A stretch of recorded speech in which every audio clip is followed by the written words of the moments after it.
2 spoons of bitter. Ella Donovan has worked very hard to be in control of her own life, with a major move to a new city and a dream job as an art therapist working with teen addicts.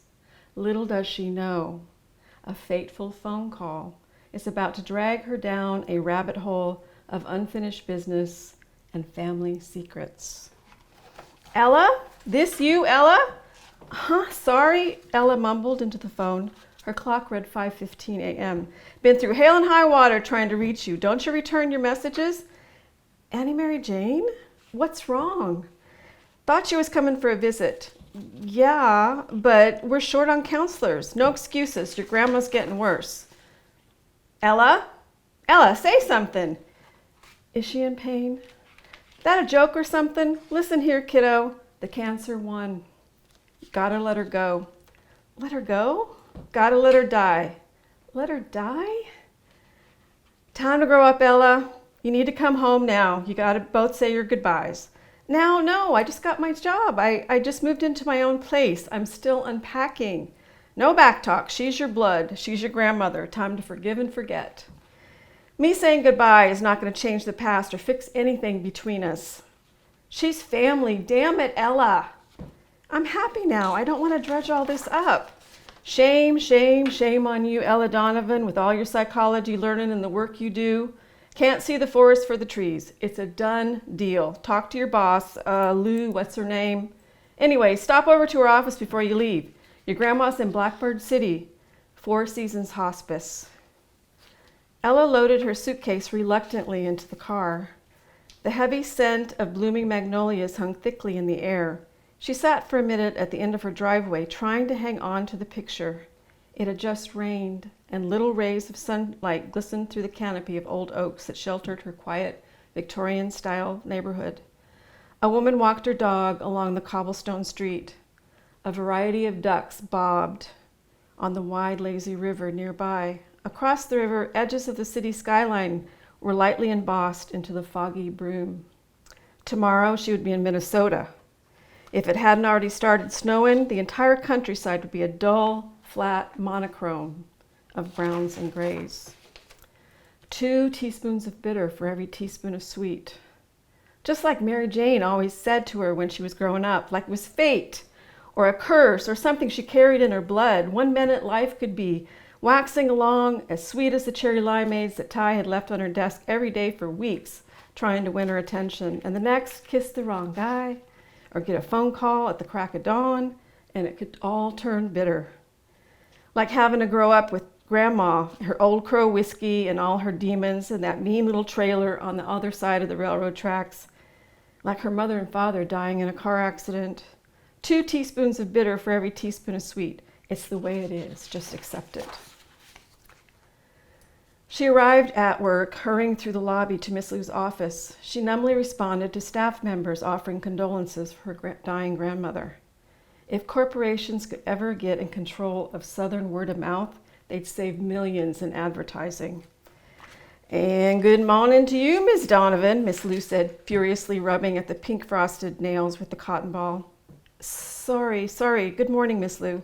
Finally, learning some manners. Ella fought the urge to roll her eyes, a habit she'd gotten into from hanging around Joe. Lou set her task aside and studied Ella for a moment. Had a very interesting phone call last night. Yes, I know. I told you my grandmother was dead, but there are things I just didn't want to talk about.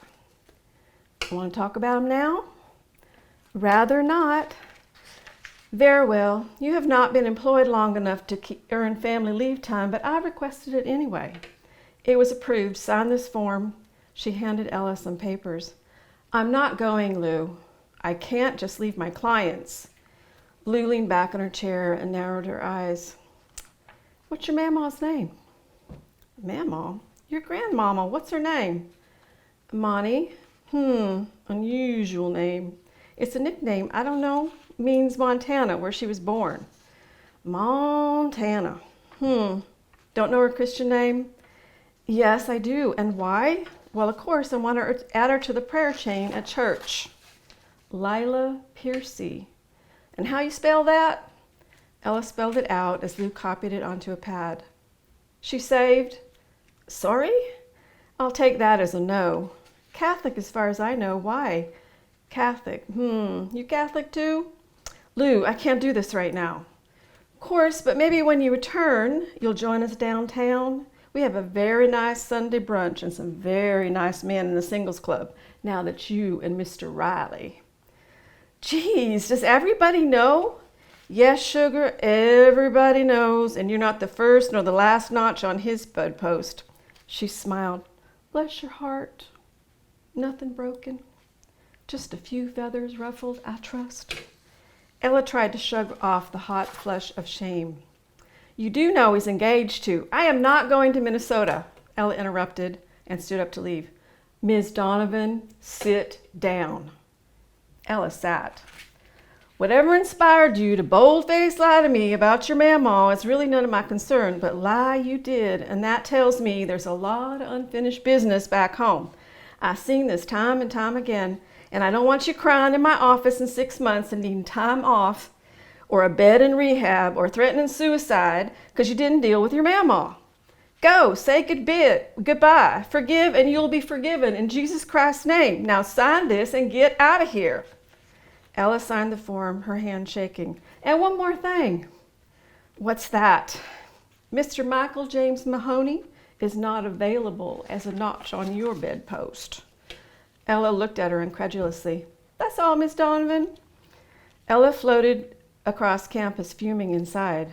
Lou was making it impossible for her to succeed at her new job. Is that what she wanted all along?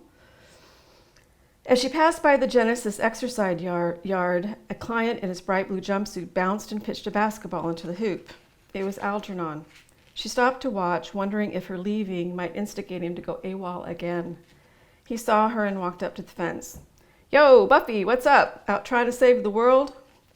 Sorry, I didn't mean to disturb you. Unfortunately, we'll miss our sessions this week. Where are you going? It's my grandmother. She's dying. I'm going home to say goodbye. A wave of unwanted emotion washed over her. Whatever. Just do me a favor, please, Algernon. Maybe. Promise me you'll be here when I get back. Well, if you're going to turn on the waterworks. What do you mean? I'm not a crier. And you're not sad? Your eyes are just leaking? I'm not. She brushed the wet from her cheeks.